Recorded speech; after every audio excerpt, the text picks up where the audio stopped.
Welcome back. This is Sam. Today in our UTME series, we're going to be looking at exponential equations, like an extension of exponents, indices. So what's an exponential equation? An exponential equation is an equation where the variable is the exponent. An example is this. Let's say 2 raised to the power x equal to 16. Now, in this equation, the variable x is an exponent. So equations like this are called exponential equations. So that's what we want to learn how to solve in this class. So we have a few to solve, but let's go through this example and then we'll begin solving. So in this case, 2 raised to the power x equals 16. We can make this 2 raised to the power x equal to 16 2 raised to the power 4, because 2 raised to the power 4 is 16. 2 multiplied by 2 multiplied by 2 multiplied by 2, that's 16. So since the bases are equal, we can equate the powers and say x equal to 4. And there are cases where the exponents are equal, we can equate the bases. For example, let's say you will have x raised to the power 2 equal to 4. Now, for the sake of exponents, this can be written as x raised to the power 2 equals to 2 raised to the power 2, right? And now the powers are equal, then we can equate the bases and say x equal to 2. So if the powers are equal, the bases have to be equal. And if the bases are equal, the powers have to be equal. So that's the basic principle we need to understand to solve exponential equations. So now let's begin solving these problems. Yeah. Let's start from the easiest one in my opinion, which is number 3. So let's go from the easiest to the more difficult. So number 3. Number 3 says 125. We're solving number 3 first. It says 125 raised to the power x plus 3 equal to 5.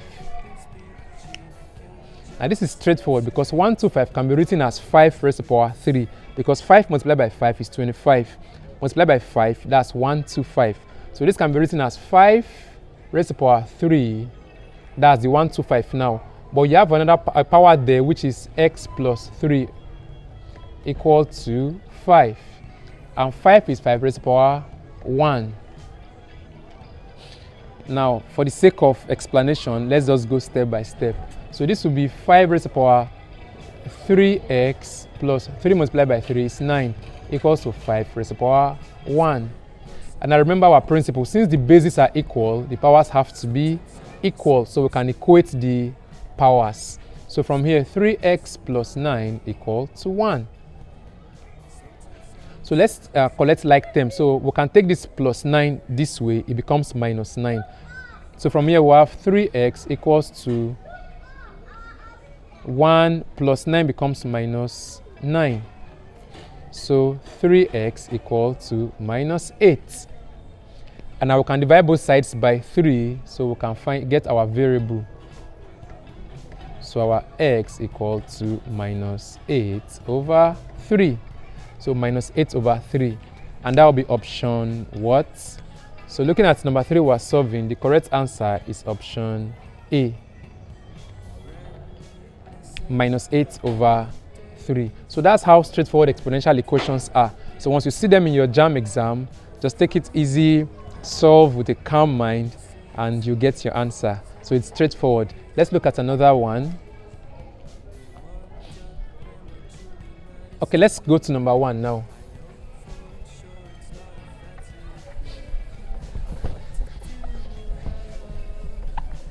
So we are going to solve all anyway, so let's come back to number 1. Now number 1, what we have there is, I think the black marker is better. Okay, so what we have is 8 raised to the power minus 1 multiplied by 2 raised to the power 2x plus 1 equal to 64. So this is the question. Now, we can do the obvious thing, put everything in terms of 2. So 8 itself is 2 raised to the power 3. Remember, we have our power of minus 1 here. So the 8 itself is the 2 raised to the power 3. Then we have minus 1. Multiplied by here is 2 raised to the power 2x plus 1 equal to 64 is 2 raised to the power 6. 2 multiplied by 2, multiplied by 2, multiplied by 2, multiplied by 2, multiplied by 2. That gives 64. So that's 2 raised to the power 6. So remember our first law of indices. When you're multiplying same number, you add the powers. For exam's sake, you have to go straight, but for the sake of explanation, so that you understand better, let's break it down. So in this case, first, 3 multiplied by minus 1, that's minus 3, right? Multiplied by here, 2 raised to the power 2x plus 1 equals to 2 raised to the power 6. Now, when you're multiplying same number, you add the powers. So let's add these powers. So we have 2 raised to the power, we have minus 3 plus 2x plus 1 equal to here you have 2 raised to the power 6. So let's do the obvious, equate the powers. Since the bases are equal, the powers have to be equal. So if we equate the powers, what we'll have up here now is here we have minus 3 plus 2x plus 1. So minus 3 plus 1, that's minus 2. So here we'll have 2x minus 2. Like this minus 3 plus 1, that's minus 2. These are our 2x. So 2x minus 2 equal to 6. Let's take 6 the other way. Sorry, let's take 2 the other way. Minus 2, becomes positive 2. So 2x equals to 6 plus 2. This minus 2 coming here becomes plus 2 when we collect like terms. So from here we have 2x equal to 8. And we can divide both sides by 2. So 2 cancels to our x equal to 8 divided by 2 is 4. So our correct answer for option 1 is 4. Option D.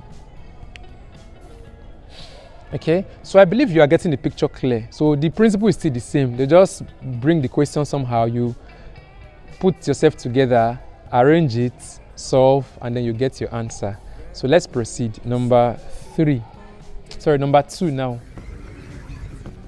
And based on what we have done, I advise you to pause the video, try to solve this number 2. Pick your answer, then play it and see what I'll get. And then at least that will boost your confidence when you know that yes, you understand it and you can get the answer on your own. So, but let's solve. So number 3 question, what we have is 1 over 2, or we have 1 over 2 of 64x equal to 16 raised to the power x minus 1. Okay, so this is the question. So there we said that off changes to multiplication sign, right? So let's just be stepwise. So we have 1 over 2 multiplied by 64 raised to the power x equals to 16 raised to the power x minus 1. Remember our negative index law. 1 over 2 is 2 raised to the power minus 1 multiplied by 64. 64 is 2 raised to the power 6. I think we've talked about this in the previous question. Yeah. So raised to the power x, which is there, equals to 16 is 2 raised to the power 4. That's 2 multiplied by 2, 4. Multiplied by 2, 8. Multiplied by another 2, 16. So 2 raised to the power 4 is 16. Remember, we still have a power there of x minus 1. Okay? So from here, we'll have 2 raised to the power minus 1 multiplied by 2 raised to the power 6 times x, that's 6x, equals to 2 raised to the power 4 times x, that's 4x, minus 4 multiplied by 1 is 4. Okay? So let's do the obvious. Same base, we'll add the powers. So from here, we'll have 2 raised to the power minus 1 plus 6x equals to here 2 raised to the power 4x minus 4. Okay? We can also do the obvious, equate the powers. Since the bases are equal, the powers have to be equal. So what we'll have from here is minus 1 plus 6x equals to 4x minus 4. So let's collect like terms. All that have to do with x, move them to the left-hand side.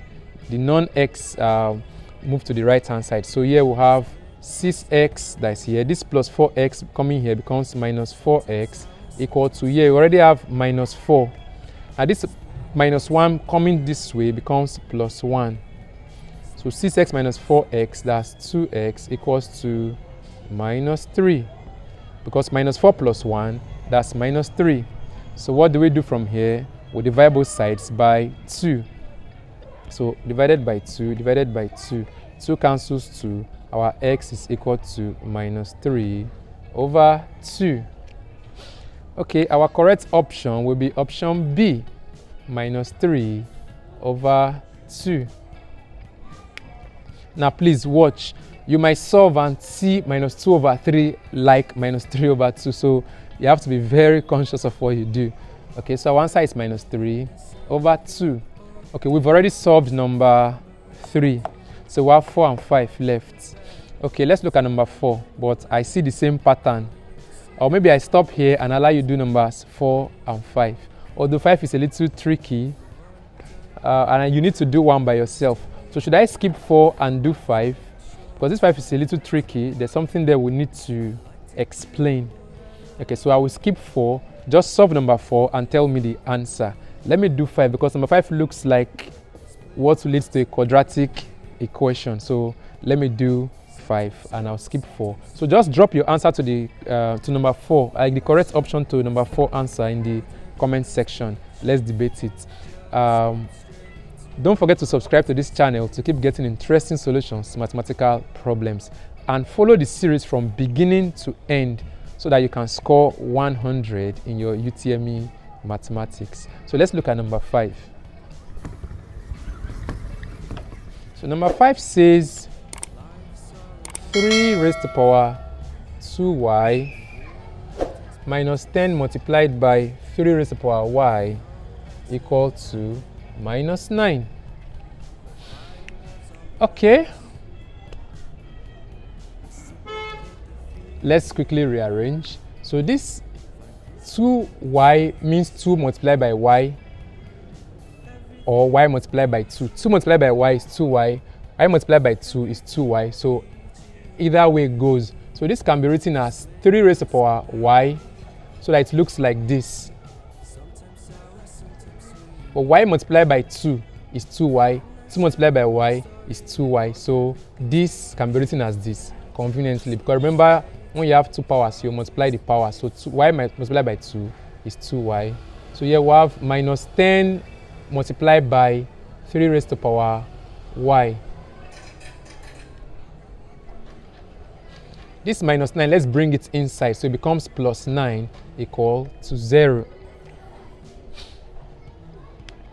Okay, so now we have 3 raised to power y and 3 raised to power y.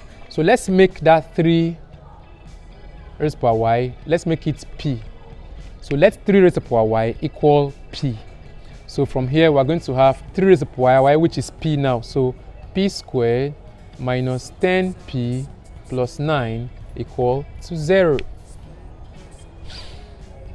Okay, now if you look very well, this is a quadratic equation. Yes, we've not treated quadratic equation in the series yet. It's a topic down in the series, but let me show you the easiest way to solve quadratic equation by factorization. Now, if we are to compare this to the standard quadratic equation, which is ax squared plus bx plus c equal to 0. So our c is 9 and our b is minus 10, right? Now the easiest way to factorize this, in fact when you factorize this, what you have is 2 brackets equal to 0. Now let me show you the secret. If you multiply the first item with the first one in the 2 brackets, it will give you this first item, which is p squared. If you multiply the last and the last, it will give you this last one, which is your c, which is 9. Okay? Now, this one is obvious. P multiplied by p will give us p squared. That's obvious. Now for 9, we have 1 multiplied by 9 and 3 multiplied by 3. That can give us 9, right? Now, one last thing to know is that if you multiply, okay, let's say we are using 3 and 3. Let's say we are using 3 and 3. P multiplied by P multiplied by 3 will give us 3P, right? And 3 multiplied by P will give us another 3P, right? If we add the 2, they will give us 6P, not 10P, so this cannot work. So what can possibly work is 1 and 9. 1 multiplied by 9 to give us 9. But now let's see why this will work. If we multiply P and 9, that will give us 9P, right? Multiply P and 1, that will give us 1P. If we add both, we have 10P. So in this case, since we have minus 10P, we need minus 9P and minus 1P to give us minus 10P. So minus and minus. But don't get confused. When we get to quadratic equations, I will explain this. I will explain it the normal way you have been taught. Then I'll show you this shortcut, an easy way to get through quadratic equations. So these are the factors of this quadratic equation. So let's go from here. If you have a product equal to 0, it is either the first is equal to 0 or the second is equal to 0. So it's either P minus 1 equals 0 or P minus 9 equals 0. So from here, P is equal to 1 or P is equal to 9. So P is equal to 1 or P is equal to 9. But now if you look at your original question, we were not looking for P. We were looking for Y because Y is our variable. But now you recall from this line that 3 raised to the power Y is equal to P. So let's pick the two cases of P, one after the other. So in the first case, remember that 3 raised to the power Y equal to P, right? So in this case, 3 raised to the power Y equals to P1. So what can we do? We'll say 3 raised to the power Y equals to 3 raised to the power 0. Because any number raised to the power 0 is 1. So 3 cancels 3, as we've been talking about. Our Y is equal to 0. So first case. Now second case, where P is 9. Remember 3 raised to the power Y is equal to P. So 3 raised to the power Y is equal to 9. So 3 raised to the power Y equals to 9 is obviously 3 square. And 3 cancels 3, Y equals to 2. So Y is equal to 0 or Y is equal to 2. Okay, so the reasonable answer there is option C. Okay, so don't feel discouraged if this appear overwhelming. When we get to quadratic equations, you would understand it well, trust me. So that's exponential equations for you. Simple and straight. So I'm expecting you to solve number 4 and drop your answer in the comment section. So I remain El Sam. Kindly subscribe to this channel to keep getting interesting solutions to mathematical problems. And on this journey, expect that you will score 90 and above in your UTME Mathematics.